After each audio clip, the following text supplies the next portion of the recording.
Alam mo ba na ang tikbalang ay hindi basta-basta multo sa kagubatan? Sa mga sinaunang paniniwala ng mga Pilipino, ang tikbalang ay isang tagapamagitan. Isang nilalang na nakikipag-usap sa pagitan ng mundo ng tao at ng mundo ng mga espiritu. Nang harapin ni Barok ang tikbalang sa kalagitnaan ng kagubatan, akala niya ay kaaway ito.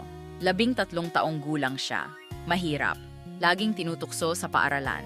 Pero hawak niya ang perlas ng puso ng saging. At dahil doon, kailangan siyang marinig ng tikbalang. Hindi siya pinigilan ng tikbalang, binalaan siya. Maraming taon na ang lumipas, bago pa man ipinanganak si Barok, may isang tao na sa kanilang bayan ang nakipagkasundo sa kadiliman. Isang lihim na kasunduan, isang traidor sa loob ng komunidad.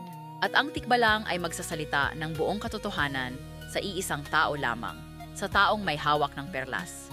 Kay Barok, ang batang laging natatakot, ang batang laging nakakalimot, ang batang laging iniiwan, ang siyang nag-iisang makakaalam ng katotohanan. Handa ka na bang malaman kung sino ang nagbukas ng pintuan sa kadiliman?